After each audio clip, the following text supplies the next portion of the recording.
Welcome to the 2014 EWTN Family Celebration, The Joy of the Gospel from Birmingham, Alabama. Please join us for the address by Father Robert Barron, presented at the 2014 EWTN Family Celebration. Father Barron is the author, speaker, and theologian who is the founder of the global media ministry Word on Fire, which reaches millions of people by utilizing the tools of the new media to draw people back into the Catholic faith. Now, Father Barron, who Cardinal Francis George calls, quote-unquote, one of the Church's best messengers, is also the creator and host of Catholicism. That's that fabulous, groundbreaking, award-winning documentary you've seen on EWTN. It's a series about the Catholic faith. Currently, we've had the ability to air it, and we will hopefully continue to air it, and other works that Father Barron has in the works. Now, Father Barron himself received his master's degree in philosophy from the Catholic University of America in 1982 and a doctorate in sacral theology in 1992.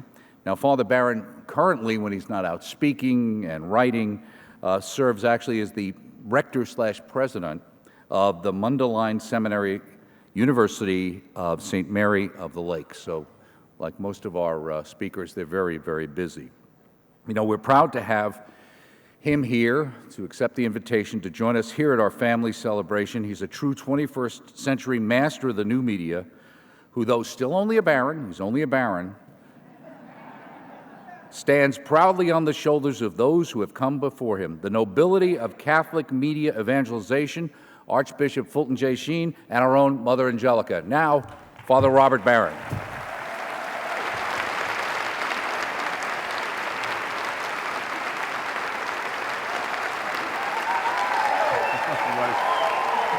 Thank you.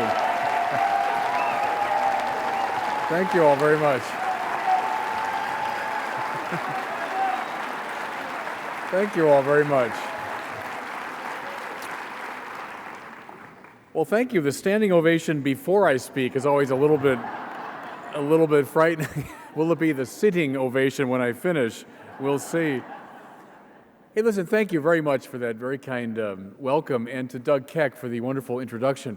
I've been down here many times to EWTN, and I've always been received so graciously. So thanks to Doug and to John Elson and to Michael Warsaw, to Joan Lewis, to so many others at EWTN. Thank you. It's just a joy to be with you. I want to tell you a little bit about a new video project I'm working on. So you heard about the Catholicism series. I hope some have seen that. We're doing a new Round the World video project. This one is called The Pivotal Players. I'm looking at 10 great figures who have shaped the Catholic imagination over the centuries. We're looking at saints, scholars, artists, activists. Let me name the 10, and I'll be focusing just on 4 of them today. They include Irenaeus, Augustine, Benedict, Francis of Assisi, Thomas Aquinas, Catherine of Siena, Michelangelo, Bartolomeo de las Casas, John Henry Newman, and G.K. Chesterton. So we've started filming. We were in Europe last June filming for Aquinas and Catherine. I'll be in England in January filming for Newman and Chesterton, and then on we go for the rest. You know, obviously many other figures could have been considered, but I think these 10 especially continue to shape the Catholic thing, continue to provide a framework for the way Catholics understand themselves. What I want to do today in this very brief presentation is to talk about 4 of them. 4 that I think have particular lessons for us today. I'll be looking at Irenaeus, at Augustine, at Thomas Aquinas, and Ignatius of Loyola. Now, I realize it's, 1:10 in the afternoon? I've been a teacher for a long time. I've had this class period before. So I know after lunch, but we're going to keep you awake. Don't worry. Don't worry. Let's start with Saint Irenaeus of Lyon. Now, maybe not a household word, a household name, but he should be. Irenaeus is one of the most influential, one of the most important theologians in the entire Christian tradition. We go way back with St. Irenaeus. He's born probably around the year 125, so early in the 2nd century. He's born in the city of Smyrna. It's on the coast of Asia Minor. It's called Izmir today. not too far from Ephesus. He's a disciple of the great Bishop Polycarp, the Bishop of Smyrna, who was martyred, burned at the stake, in the year 155. It's very interesting. We hear that Polycarp was 86 when he died. And he said, I've been a Christian all my life, which means he was brought into the faith. He was born in 69. His parents were undoubtedly Christian. They could have been evangelized by St. Paul himself. More to it, Polycarp says, I was taught by John. It was John the evangelist who shaped him. And so with St. Irenaeus, disciple of Polycarp, we are going way back to the apostolic origins of Christianity. We're going back to someone who is directly influenced by John and Paul. In fact, when you read Irenaeus' writings, you'll see over and over again, he'll say, I was taught by Polycarp, and he was taught by John.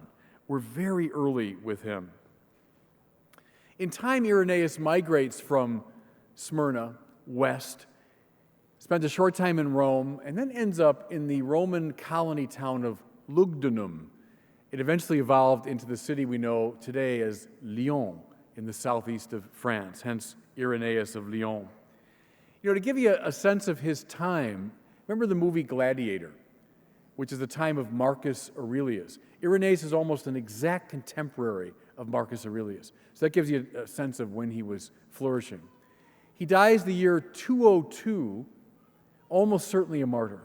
He was the bishop of Lugdunum, of Lyon, and died almost certainly a martyr in 202. His greatest work is called Adversus Haereses, which means against the heresies. Whom was Irenaeus against? He was against the Gnostics. The Gnostics. Now, what's Gnosticism? Well, it's a multi-headed beast. And it's the most enduring heresy in the history of Christianity. The one that represents itself century after century. Yes, everybody, until the present day. How do we characterize it? What was he fighting against in the 2nd century? Oversimplifying a bit, the Gnostic view is that matter is at a far lower level of perfection than spirit. Matter is suspect. The true God, purely spiritual, from him comes a whole series of emanations, all of which represent a declension from him, a decline. At a very low level of this process, we find this fallen God who makes the material world. That's how the Gnostics read the creator God of the Bible, a fallen God who makes this extremely fallen, finite material world. A dislike for matter, a disdain for matter. The whole point of the Gnostic spiritual program was to escape from matter, to get back to God. Irenaeus found this whole program objectionable. In his great work against the heresies, Irenaeus consistently speaks in favor of the body. I was working on a book some years ago. It went on the back burner for all kinds of reasons. One, that I was named rector of the seminary. But I was thinking of calling the book Irenaeus, Theologian of the Body, long before John Paul II. Irenaeus celebrates the body, celebrates matter. See, he's not playing the Gnostic or Platonic game. He's not a dualist. The program is not escaping from matter. Instead, Irenaeus emphasizes the goodness of creation. He's a biblical man. God created all things, the earth, the sea, the sky, even those things that crawl upon the surface of the earth. And what does God say? He finds them good, and he finds the ensemble of them very good. That's Irenaeus. More to it, matter is stamped with divine intelligibility. What do we hear in the Bible? In the beginning was the Word, and all things came to be through the Word. That means matter, listen, is not something lowly and to be despised, but rather matter carries with it divine intelligibility. Take even one more step. Matter is not to be escaped from, but matter is destined for salvation. What do we believe in? Not the escape of the soul from the body so much. We believe in the resurrection of the body. Over and against the Gnostic disdain for matter, we find Irenaeus celebrating matter, celebrating the body.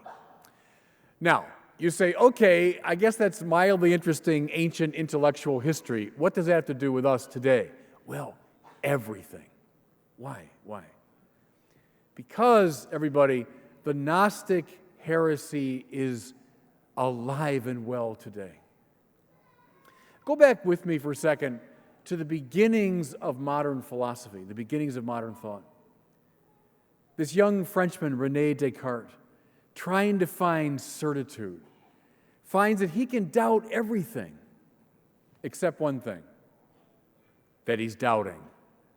And from that came the famous cogito ergo sum, right? I think, therefore I am. Descartes found the foundation for certitude deep within, in the sheer intellectuality of his mind. The world of matter belonged to a secondary world. Descartes also says the point of science, the point of philosophy, is to master nature.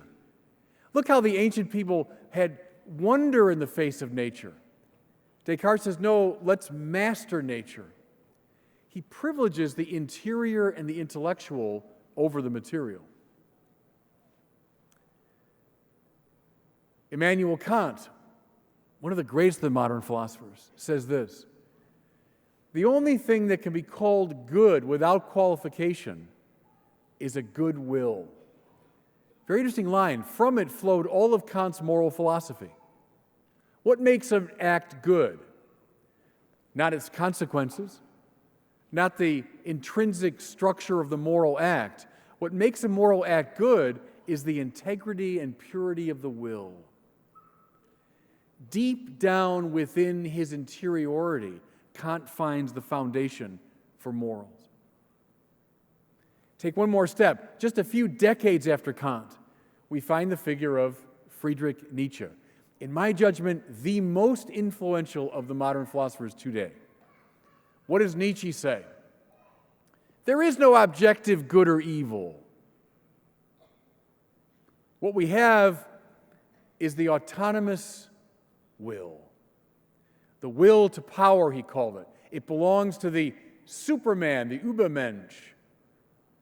The point of life is to exercise your will in such a way that you create yourself. Now, do you see a trajectory there, everybody, going from Descartes through Kant to Nietzsche? It's the Gnostic trajectory. Privileging the intellectual, the interior, over the material. What is the dominant public philosophy today? It is, I would argue, a popularized Nietzscheanism, which means a popularized Gnosticism. How would I state it? That freedom, my autonomy, buried deep within my subjectivity, can remake, redefine, and reorder what is found in matter. Remember Descartes again. The point of philosophy and science is to master nature. Nietzsche, my autonomous freedom, my will determines who I am. The dominant public philosophy today, my will, my autonomous self, can remake the body, can remake matter according to my own whim. The program today, and we see it, don't we, everywhere. The program today is self-invention. Now, in some of these gender issues, reaching in the most literal way into the manipulation of one's body. Self-invention, rather than a program of the discovery of value. Now, go right back to Irenaeus. God made the material world, He made it good. The ensemble of it, very good.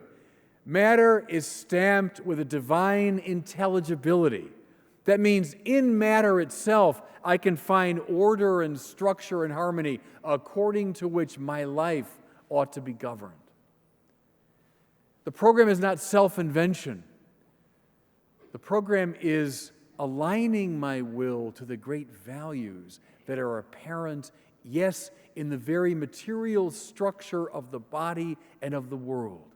See, that's why the battle today, read the headlines, the battle today is a battle against Gnosticism, a battle in favor of the body, in favor of matter.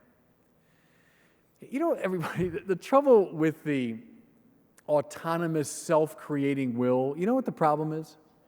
It's boring. You see, I'm driving it. It's my will, what I want, my project, my plan. Ho-hum. Who cares? What's fascinating is when I discover a value out there that so captivates me that now my life is changed because of it. Now we're talking. Now we're in an exciting spiritual and psychological space. That's why the great philosopher Dietrich von Hildebrand talked about the objectively valuable. You look at the Sistine Chapel ceiling. I mean, whether it appeals to you subjectively or not, who cares? It has this extraordinary objective value.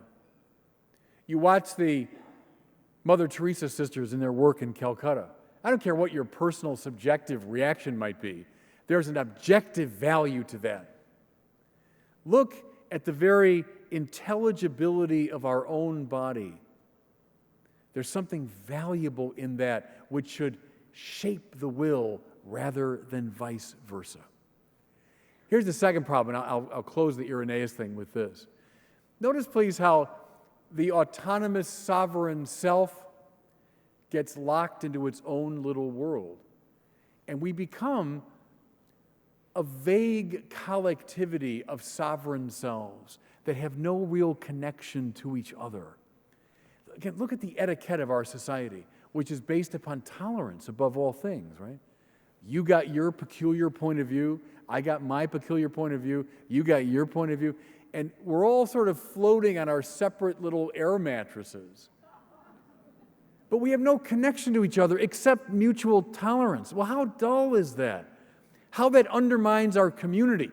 Here's where it really gets interesting. When together we intuit values and together we give ourselves to them, whether it's the value of your country, the value of friendship, the value of faith, now you begin to live.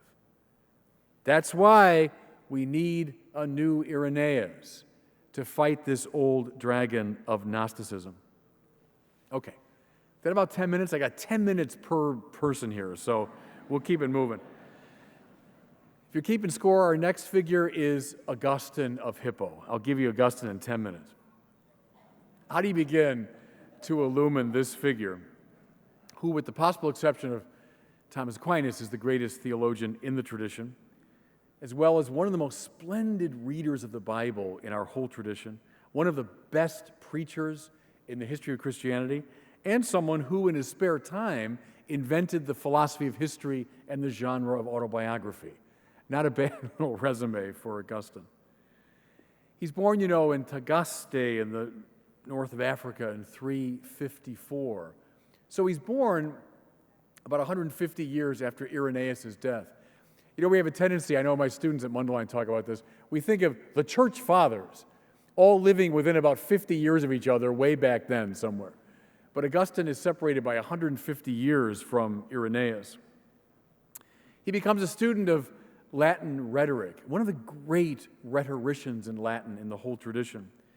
He goes to Carthage, the greatest city of his time and place, and becomes a professor of rhetoric, eventually going all the way to work for the Roman emperor as a rhetorician. He comes to the top of his field. Eventually baptized by St. Ambrose himself, and then he becomes the bishop of Hippo in the north of Africa. His works are, as you know, splendid, variegated, complex, spiritually powerful. The most important, the Confessions, the De Trinitate, and the City of God. Okay. Here's the one theme I want to bring out in regard to Augustine. He's the great theologian of the restless heart. He's the great theologian of the restless heart. Like so many other poets and artists, seekers across the centuries, Augustine was a restless soul, always looking for more, wasn't he? More truth, more beauty, more goodness. When he was a kid of 19, he reads a text by Cicero called the Hortensius. It's lost to us. It never made it through the Middle Ages. It was lost to us. But Augustine read it. The Hortensius was an exhortation to the philosophical life. Cicero urging people to give themselves to the pursuit of wisdom. And it sunk very deeply into the heart of Augustine. And so he searched. It led him from philosophy to philosophy, from religion to religion. It makes him, I think, very compelling to people today for that reason. Something I find fascinating now that I'm rector of the seminary, I interview every student that comes. And the number of students now from the year 2014 who say to me, the reading of Augustine's Confessions had a big impact on me, I find fascinating. Here's this text from 1,600 years ago, written by a man from a culture very alien to our own, and yet he sings to these young kids today. Why? Because of this restless, seeking quality, which so many of them have. It leads him to formulate one of the most beautiful lines and important lines in Christian theology. It's on page 1 of the Confessions. Lord, you've made us for yourself. Therefore, our heart is restless until it rests in thee. Let me say it again. I think one of the most important lines in all of Christian theology, and one that needs to be said today over and again. Lord, you've made us for yourself. What does that mean? It means we've been wired for God. Like it or not, willy-nilly, we've all been wired for God. And that's why the heart is restless until it rests in God. What's the sign of this? Gosh, C.S. Lewis was so good on this, wasn't he? We seek truth and we find it in this life to some degree. Think of all the achievements of the sciences and philosophy. When you read a great book and you come to know something more fully, how that satisfies the mind.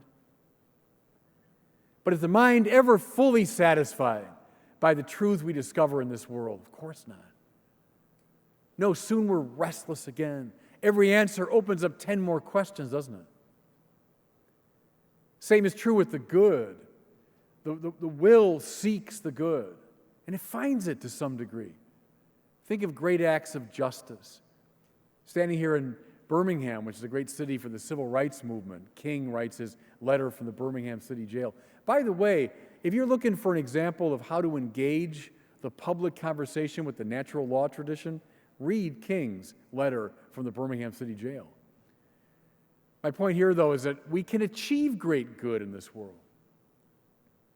But are we satisfied? Never, never.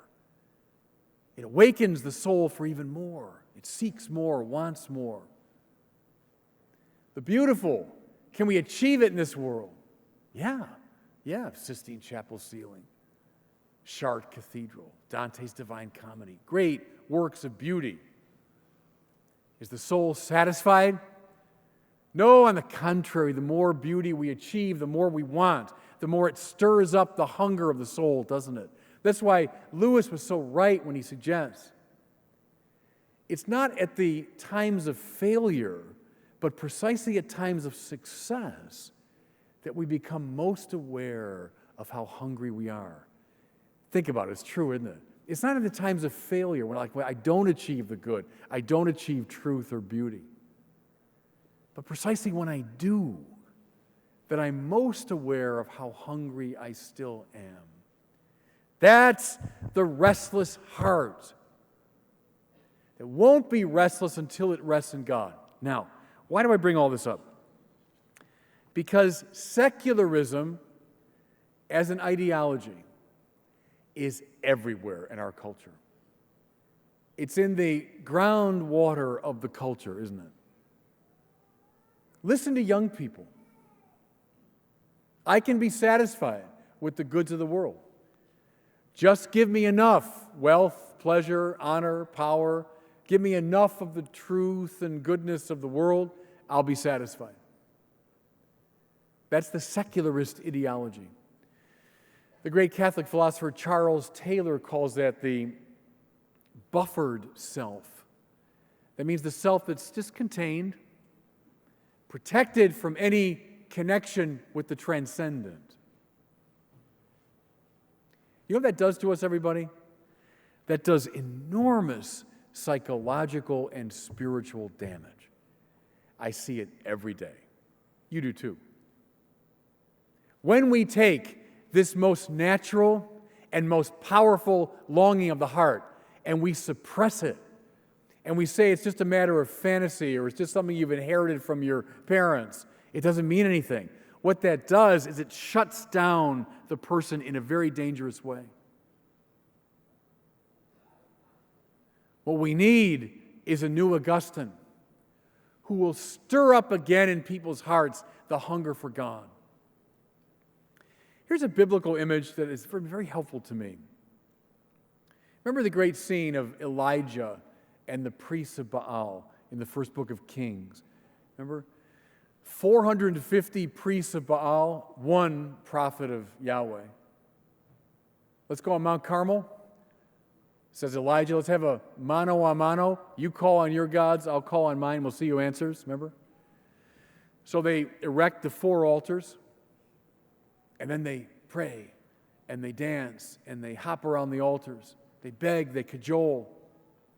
Nothing happens. Elijah wonderfully mocks them. Oh, they're gods. Maybe they're napping. Maybe they're away. I don't know where they are. At which point, they hop even more crazily around the altar. They even begin to slash themselves. Remember, it says with swords. And still no answer, no fire. And then Elijah calls upon the true God. The fire comes, consumes the sacrifice. He wins. But see, here's the point. It's much more than just a story of my God's bigger than your God. It's telling this story that I've just been telling you. Think of the altars erected by the priests of Baal as all those ways that we seek to satisfy the hunger of the heart with something less than God. It's the altar to wealth, the altar to pleasure, the altar to power, the altar to the truths I can understand in this world, etc. What do most people do? They hop around those altars their whole life long. When things get desperate, they start harming themselves in the process. Talk to anyone who's been involved in a 12-step process, who knows about addictions. When you shut down the hunger for the true God, you do damage to people.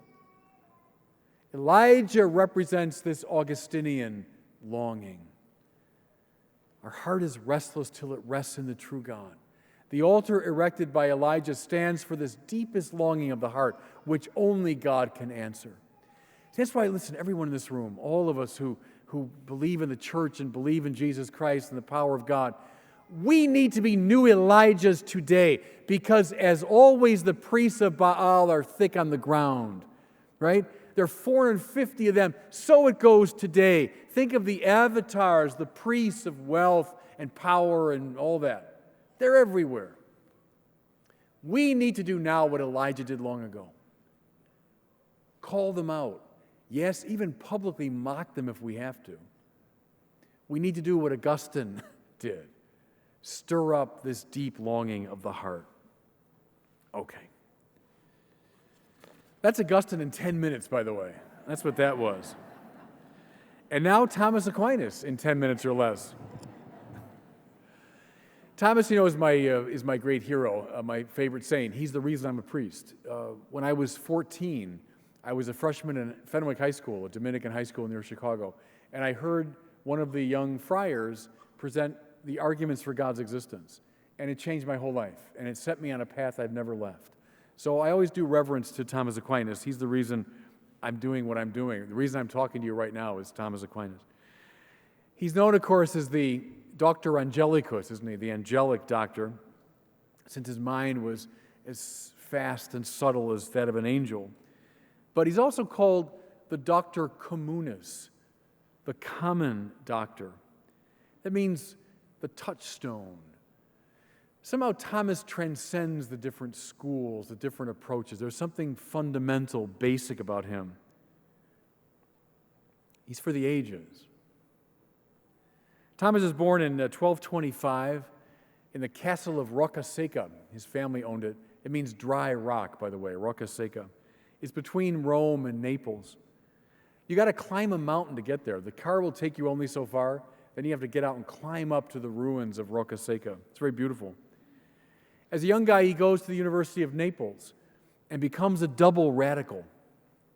First of all, because he becomes an adept of Aristotle. Somewhat dicey thing at the time, but Thomas becomes one of the most passionate adepts of Aristotelianism. But he becomes a double radical in the sense that he joins the Dominican order. Don't think of Dominicans at that point as sort of a well-established religious community. They were a bit of an upstart group, this group of mendicants, beggars, rediscovering the radical roots of the gospel. Well, Thomas joins this band. Studies, of course, under Albertus Magnus, Albert the Great. When his classmates mocked him, Thomas was very taciturn and anything but slim. They called him the dumb ox of Sicily. Albert heard this and he said, I assure you the bellowing of that ox will one day fill the world. Prophetic. Thomas becomes eventually a magister of sacred theology, a master of sacred theology. Writes some of the most beautiful and penetrating and important works in the tradition. I think his Bible commentaries are maybe the most overlooked of his great works. We all read his massive summae, or summaries of theology, still wonderful. He dies in March of 1274 after having this extraordinary mystical experience, where this man who had done nothing but write his whole life long suddenly stopped writing. When pressed, he said, I can't write anymore because everything I've written seems like straw compared to what's been revealed to me. And what's so staggering about that, still moving about it, this man who wrote the most powerful theological works in the whole tradition, to see them as nothing, compared to what was revealed to him. What was revealed to him? We have that to look forward to, don't we? What was revealed to Thomas Aquinas. I tell my students at Mundelein all the time, toward the end of his life, he finished this text on the Eucharist, and he wasn't satisfied with it, and he put it at the foot of the icon of the cross, as though to ask for judgment. And the voice came from the cross, Thomas, you've written well of me. What would you have as a reward? And came the great answer. I tell the students, if you ever hear that voice, this is the answer to give. Thomas said, nil nisi te. I'll have nothing except you. That's the right answer. Because the heart is restless till it rests in God. Thomas knew that in his bones, didn't he? What would you have? But what could possibly satisfy the hunger of my heart except you, Lord? Thomas contributed, of course, mightily to so many areas of theology. I'll look just at one. And that's his still extremely relevant doctrine of God. They say when Thomas was about 7, he's in a simple elementary catechism class, and the professor keeps talking about God. They say 7-year-old Thomas Aquinas raised his hand. He said, but Master, what is God? It's a good question. Thomas never stopped asking it and trying to answer his whole life long. But Master, what is God? Here's his answer in his mature, articulate theology. Thomas Aquinas rarely refers to God as ens summum. That means highest being. He calls him instead ipsum esse subsistens. That pithy Latin phrase means the subsistent act of to be itself. God's not a being so much, but the subsistent act of to be itself. Here's something interesting, too. Thomas says, God is not in a genus, even that most generic of genera, being. See, look, I'm a being. I'm a human being. I'm a being in a particular genus. So are you. We're human beings. That chair is a type of being. The camera I'm gazing into right there is a being of a technological type. The trees outside are beings of a botanical type. But God's not in a genus, says Thomas. He's not this or that type of thing. To be me is to be a human being. To be that camera is to be a technological being. To be the tree is to be a botanical being. What does it mean to be God? Here's his answer. To be God is to be to be. You say, what does this philosophy mean? Go back now to the book of Exodus. Moses is addressed by this mysterious voice. And finally he says, well, if they ask me, what's your name, what will I tell them? That's a commonsensical question, isn't it? He's asking, well, what are you, right? Who are you? What's your name? How do I characterize you? How do I qualify you? What genus are you in? What kind of God are you? Good questions. What's God's answer? I am who I am. You might say his way of saying, stop asking me such stupid questions. But see, Thomas read it as a very precise statement. To be God is to be to be. In Thomas's technical language, in God, there's no distinction between essence and existence. Again, it's just what I mentioned. I exist, I have existence, right? But I exist as a particular type of being, a human being. There's my existence, there's my essence. Your same is true of you, the camera, the trees, etc. But in God, there is no distinction between essence and existence. To be God is to be to be. Now you say, okay, Father Barron, this is all very abstract stuff for 1:30 in the afternoon. What does it have to do with us? Everything. And here's why. Here's why. Have you read The New Atheists? Who drive me crazy, The New Atheists. Whom I've been fighting for 10 years, The New Atheists. The New Atheists are just like the old atheists in this. They think of God as a competitor to human flourishing. Go, listen, all the way back to the beginning of the atheist movement with Ludwig Feuerbach, early 19th century. He said, the no to God is the yes to man. The more I get rid of God, the more I can flourish. Look at Feuerbach's disciple, Karl Marx, who said that the sooner we get rid of religion and God, we can unleash the potential of the human race. Look at Marx's disciple, Sigmund Freud, who said, as soon as we rid ourselves of the infantile illusion of religion, we can finally grow up. You see, in every case, and they're just echoed by Hitchens and Dawkins and Sam Harris and all their disciples today, in every case they assume that we've got a zero-sum game going on. That there's a battle between us and this supreme being, God. And the more glory I give to God, the more I get denigrated. They're all assuming that we and God exist on the same playing field and that we're jostling for position and status. No, says Thomas Aquinas. Because God is not a supreme being jostling with us for supremacy, but rather, as the very act of to be itself, God is that power. What does the Bible say? In you we live and move and have our being. We exist through God, because of God. God's glory, therefore, is that we be fully alive. Remember when Paul says, it's no longer I who live, it's Christ who lives in me. See, that only makes sense on these terms I've been describing. Suppose one of my students at Mundelein said, it's no longer I who live, but it's Father Barron who lives in me. See, I'm glad you're laughing, because it's weird and strange to say that.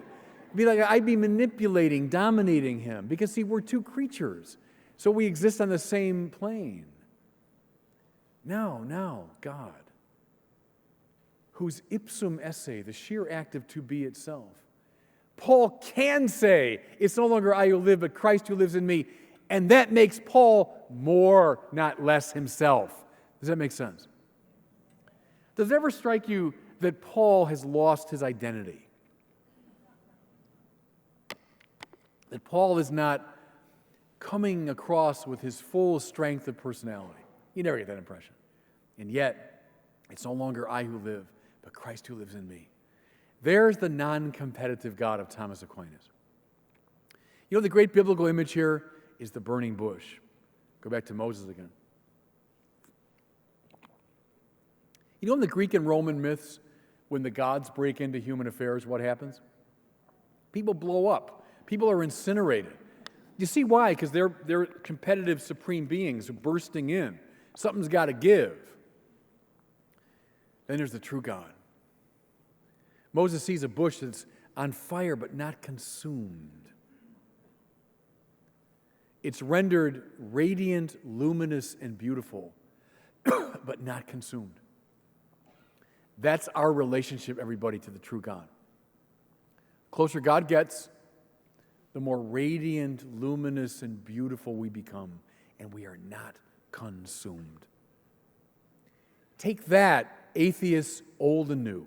See, that's the answer we have to give to their charge. How am I doing on time? I got 5 minutes. Okay, Ignatius of Loyola in 5 minutes. Oh, give us more philosophy. I'll give you, don't worry, 5 minutes, Ignatius. One thing that makes me really glad is the Ignatius of Loyola revival going on. But when I was in the seminary years ago, seminarians didn't pay that much attention to Ignatius. But there's been in the last maybe 20 years a huge revival.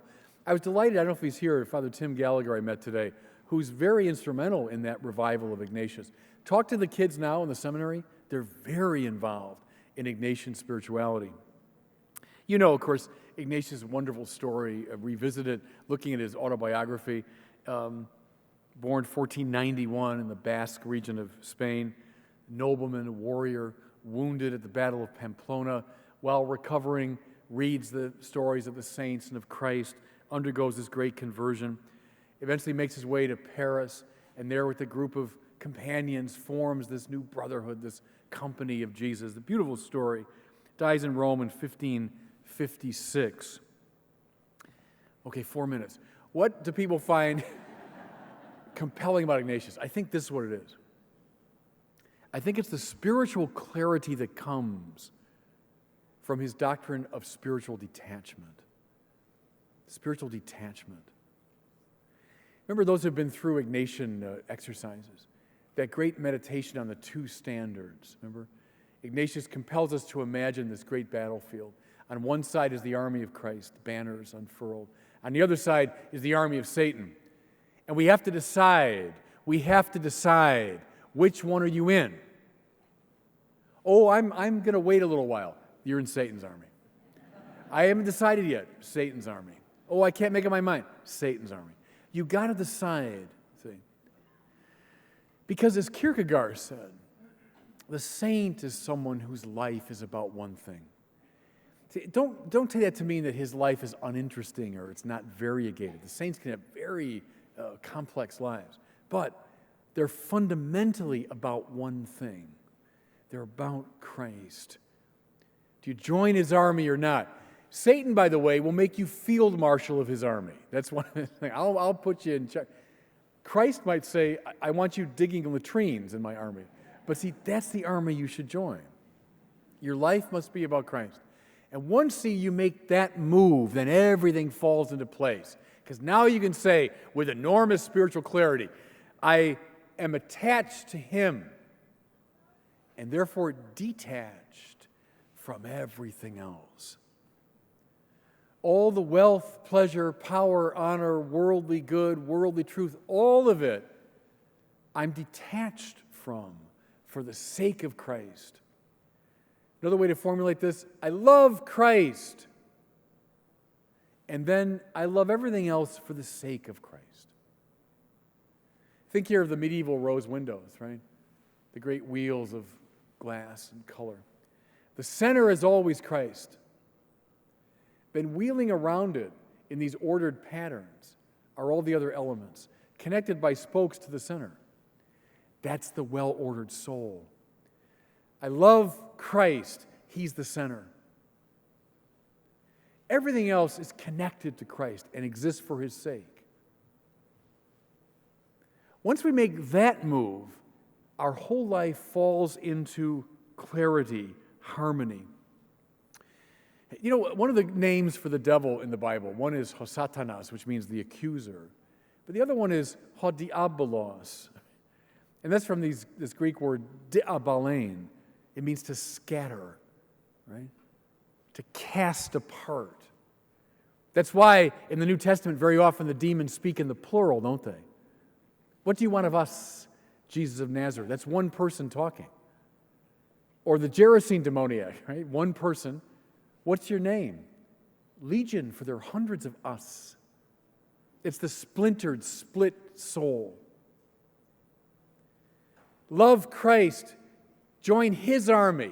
Put Him at the center. And let everything else find its place around it.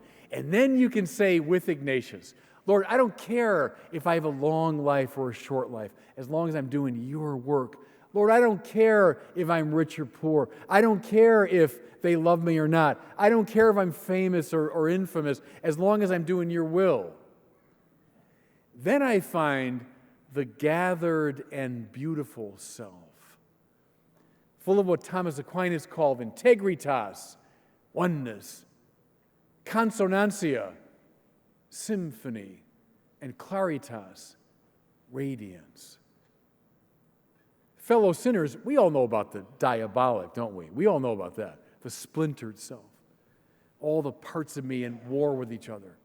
Ignatius finds a path of spiritual unification.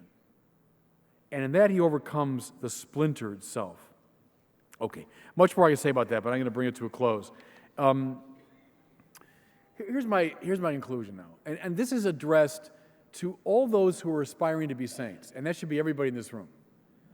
Because Léon Blois, the French spiritual writer, said, there's only one real sadness in life, not to be a saint, right? Think about it.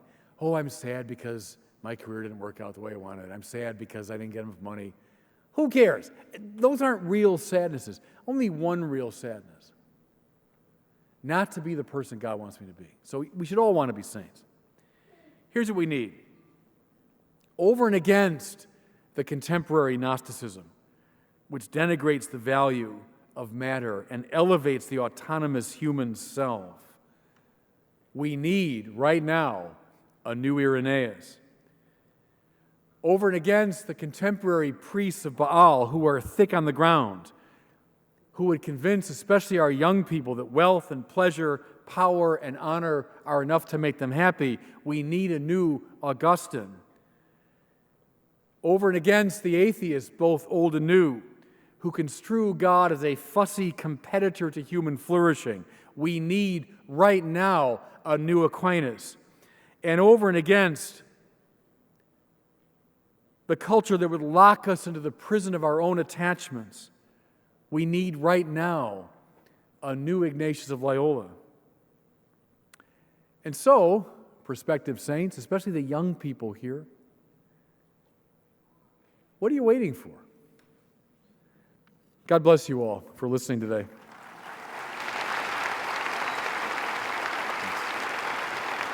Thank you. Thanks. Thank you.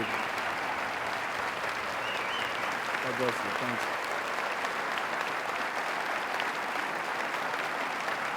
Thank you all.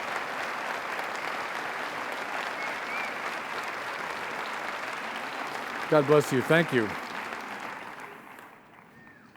Good. I think we have time for some questions. And we'll just begin with this gentleman here. That was a beautiful talk, Father Barron.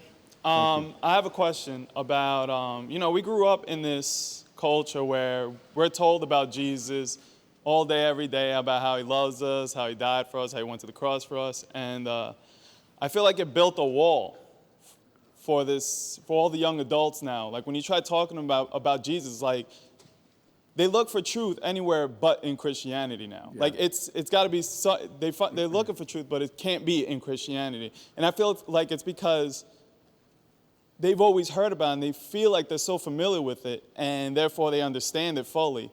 And so I know now with like all the people I talk to, the younger generation I'm speaking of, they're very open to anything having to do with Buddhism or paganism or anything like that. But why do you think that is about, you get the question. Yeah, no, you put your finger right on it. And that's why we need a new evangelization, because we live in a culture that in a vague sense, you're right, has been evangelized. Most people have all the data about Jesus, right? They could, oh yeah, I know the Jesus story. And in that, they're just like the disciples on the road to Emmaus. Remember in that great account when Jesus playfully says, well, what do you mean? What are you talking about? And they rehearse all the facts about Jesus. But see, what didn't they get? They didn't get the pattern. It's like looking at a cartoon and you see the caption and you see the figures, but you don't get it. Why is that funny? Or someone tells you a joke and you don't get it. See, getting it's mysterious. It's getting the pattern. And that's evangelization, is to announce once again to a culture that does know the data, they know the facts, the pattern. And what is the pattern? In that Emmaus story, didn't you know that the Son of God, the Messiah, had to go through this suffering to come to his glory? The pattern is a love unto death. Who's God? Who's God? Jesus is the icon of the invisible God. God is a love unto death. And so that's what we got to find a way, everyone, to communicate that pattern to people. And then what will happen is the pieces of the story come together and their hearts catch fire. Reread the Emmaus story, Luke 24, and that will be the program for the new evangelization. Yes, ma'am, please. Hi, Father Barron. I just have a quick question. How can I warm up the heart of my priest to be able to be excited about bringing your programs to the church and help him evangelize the people at large? That's my agent, by the way. Thank you. No, thank you. I think direct communication is a good thing. Is to say, hey, here's some possibilities. Here are things that it's made a difference for me. Maybe we could share this with the parish more widely. I think go directly to them, tell them what you think. That this, whether it's my program or someone else's, has made a difference in your life, and tell them why. I think your own witness is the best argument. I'd do that. Yes, ma'am, please. Hi, Father Barron. Hi. My question is, who is your confirmation saint? Yeah, good. It's St. Patrick. So I'm all Irish, God help me, both sides of my family. And so St. Patrick, when I was confirmation age, was an important saint for me, and still is. So he's my confirmation person. Who's yours? I haven't been confirmed yet. When is it, next year? About 3 years. Oh, 3 years, okay. I'd say Thérèse of Lisieux. Take her name. Yes.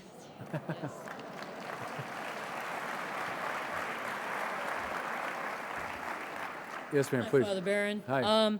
My question, you just mentioned Evangelium Gaudium, and that's the blueprint for the new evangelization. And I've been fascinated because of your work with Word on Fire, and also now as rector for our future shepherds. Are there any particular actions or attitudes that we as both lay people and clergy should be adopting so we can most effectively go out and do the new evangelization? Yeah, I put it in the language of beauty first, but I think joy works just as well. What I mean is, in our postmodern culture, it's hard to lead with the truth because the hackles go up. If you say, hey, here's the truth, and people say, well, that's your truth and it's not mine. Even worse if you lead with the good and you say, hey, you're not living your life the right way, all the defenses go up. So I think a better way, take the third transcendental, the beautiful, because the beautiful is less threatening. I think if you say, hey, look at Chartres Cathedral, look at the Sistine Chapel, look at Mother Teresa's sisters, just look at them.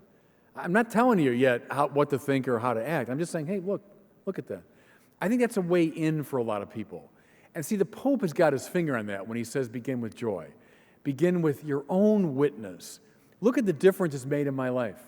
Let people see your radiant joy, and they'll be drawn in to say, well, what is that? Where'd that come from? You know, there's a great story about Gregory the Wonder Worker. Thank you. But as a young man, this future saint came to Origen, the church father, and he said, I want to find out what you people teach. Origen said, come and live with us, and then you'll know our doctrine from the inside. It's the same instinct, is come and watch our life. Anyway, I've used it, maybe it's tired by now, but these examples of sports, right? If you're teaching a kid baseball, you don't start with the infield fly rule. You don't start with the details of the rules. You start with the game. Get him out there, get play of the game. And then see from the inside, he'll understand the infield fly rule. And he'll say, yeah, it's a good rule. Indeed it is, right? But you learn the rules more by playing the game. So I think that's a good way to start evangelically. Yes, sir, please. I had a quick question about men and women discerning the religious life and priesthood. Yeah, good. Of those 4 pivotal players that you talked about today, what are some works that you would suggest to read and to further them down that path of discernment? Oh gosh, well, read the Confessions, of course, first, and then read it again, you know, and then spend your whole life reading it. Seriously, the Confessions is such a great text. I think with Ignatius, too, I think going through the exercises, but to actually do them, not just read the book, but do the exercises under the direction of a good master, if Tim Gallagher is available, someone that can help you discern the spirits. Because the whole point of the Ignatian exercises is to help you discern your vocation, you know. Think of so many great Jesuit figures who found their vocation through the exercises. So I'd say the Confessions, certainly the exercises. For Thomas, it's more kind of abstract, refined theologizing. But gosh, read the first 13 questions of the Summa. I think are still great. The book I really like a lot, I've been recommending to people discerning, is To Save 1,000 Souls. Do you know that book?